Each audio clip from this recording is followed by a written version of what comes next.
Mab's aggression is often seen as competitive spirit, but sometimes she crosses the line, making fans, analysts, and other players question if she plays fair. This came to a head when she got what many called karma. A Minnesota Lynx player fouled her hard during an important game. Mab was left clutching her face, in pain and clearly upset. Seeing her scream and struggle on the court was a big contrast to her usual image as a tough, unstoppable competitor. For many watching, it was a moment of reckoning. Mab had a reputation for pushing the limits between being competitive and playing dirty, and now she was paying the price. With a straight face, there's no agenda against Caitlin Clark. With a straight face. They're not targeting her, right? The WNBA is going to have to figure this out. The NBA figured out in the 80s to early 90s, they got to get rid of all that physical play. That's not a good product. That's not putting butts in the seats like scoring. By the way, that was not even a flagrant foul. But in the same breath, they want to call Aaliyah Boston for every single touch foul. What made this moment even more striking was the context.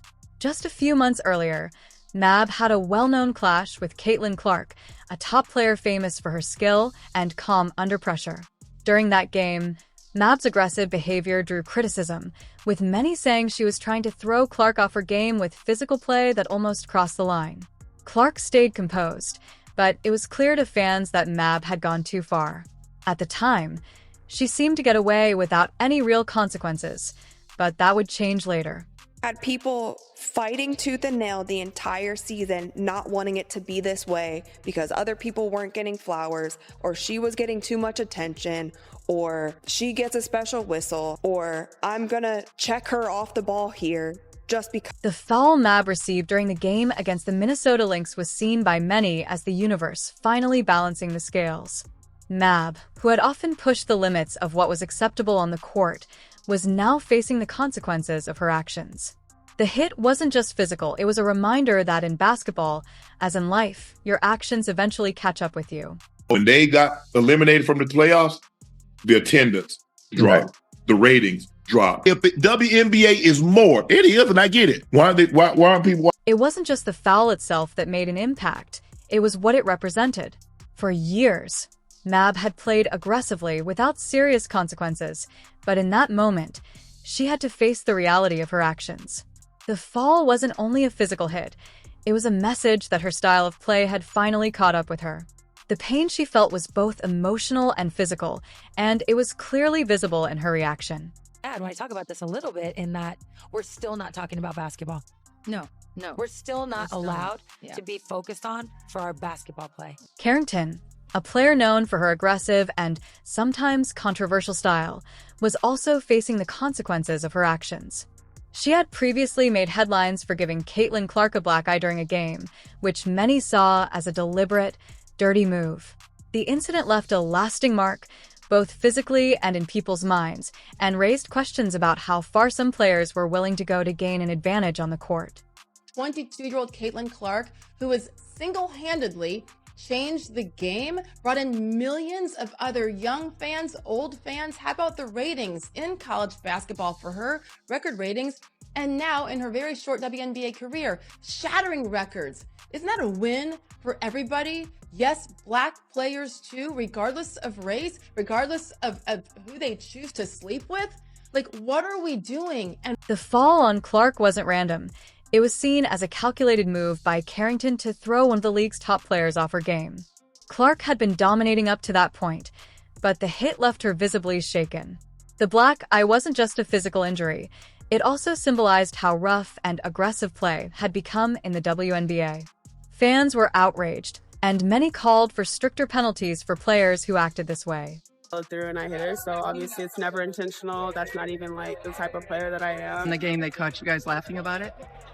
No, I just told you I didn't even know. Karma caught up with Carrington during another heated game. This time, she was on the receiving end of a vicious foul so severe that her teammates had to hold her back to prevent retaliation.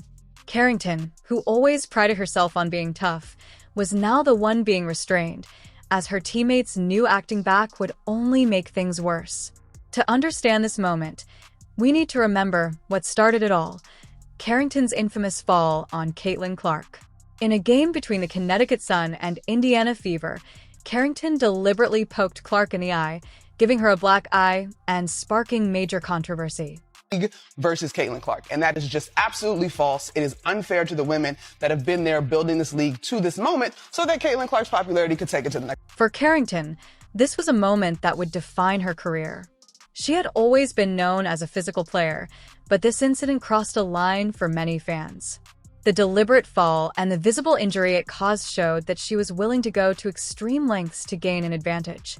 But as we've seen, karma has a way of catching up. Get poked in the eye. Caitlin said in media after that was accidental, that was unintentional, but we saw reporters gaslighting that situation, trying to make more of it, speaking to amplifying the wrong narratives.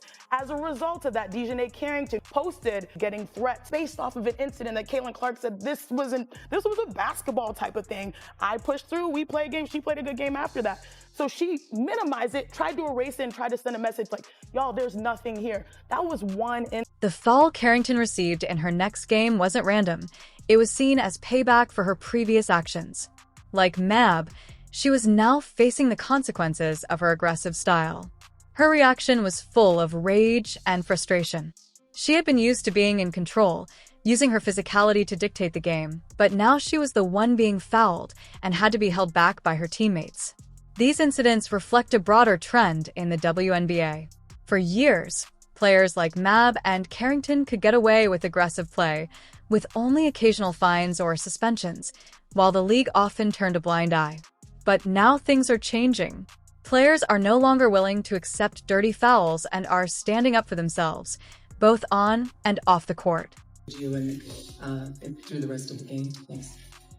Yeah, obviously got me pretty good in the eye. I don't think it affected me. Honestly, I felt like I got good shots. They just didn't go down, and obviously a tough time for that to happen. One player leading this shift is Caitlin Clark. Even though she has often been targeted by aggressive players like Mab and Carrington, she has stayed calm and composed, refusing to respond with the same tactics. But even Clark, known for her poise and professionalism, has felt the emotional toll of facing such physical play. Her decision to take a break from basketball shows just how demanding the game can be, both physically and mentally. Clark is coming. Some people think she's already arrived. I don't. I think she's going to be even better. I think that what she has done for women's basketball, especially in this country, has been phenomenal. There is no woman, no matter how great you were as a player, Cheryl Swoops, there is no woman who should negate mentioning Caitlin Clark and what Caitlin Clark is doing for. It has been a grueling season for Caitlin Clark, who has faced not only the physical demands of the game, but also the emotional challenges of being one of the league's top players. From the moment she stepped on the court, she had a target on her back. Players like Mab and Carrington saw her as a threat and didn't hesitate to use physical play to try to throw her off her game. It's annoying because there were way too many Caitlin fans in our but like it just kudos because it's amazing to see so many people in women's basketball jerseys. It's amazing to see the excitement and the joy that comes out of that. So although I feel like our Dallas fans have done better, I had mixed feelings obviously seeing all the kids. Clark stayed composed, refusing to retaliate or use the kind of dirty tactics that had become common in the league. She focused on her game and let her skills speak for themselves. But even the most composed players need a break. After a season full of highs and lows, Clark decided to take some time off. Instead of jumping straight back into basketball, she chose to travel around Europe, experiencing a world away from the court. The physical demands of the game are one thing, but the mental toll can be just as challenging. Between aggressive fouls and the disappointment of not receiving a unanimous Rookie of the Year vote, Clark needed time to process and recharge. Basketball has really consumed my life for a year, so I feel like it'll be good for me to kind of reflect back on everything that's. Clark is now enjoying her well-deserved break, but the WNBA is feeling the impact of her absence. As one of the league's most popular players, her decision to step away has left a noticeable void. Since she announced her break, viewership numbers have been steadily declining, and the league is struggling to maintain the same level of fan interest without her on the court. lot of fans, they were anticipating Caitlin Clark becoming the 6th ever unanimous Rookie of the Year. Obviously, that did not come to fruition. She was just 1 vote shy. Were you surprised at all? I wasn't really surprised, just because anytime you have 67 people voting on something, everyone's not going to have the same opinion. And Angel Reese, of course, had a terrific... Fans are already excited about Caitlin Clark, but many believe her best is yet to come. Her impact on women's basketball, especially in this country, has been phenomenal. No matter how great past players like Sheryl Swoopes were, Caitlin Clark has earned her place in the conversation for changing the game. Clark has made it clear that during her break, she won't be playing abroad or in smaller tournaments like 3-on-3s, meaning fans will have to wait until the 2025 season to see her back in the WNBA. Her absence is a major blow to both viewership and revenue, showing just how powerful her star is. But there is hope. When Clark returns in 2025, the league could see a surge in fans and excitement. Her comeback might be exactly the boost the WNBA needs. Caitlin Clark is coming. Some people think she's already arrived. I don't.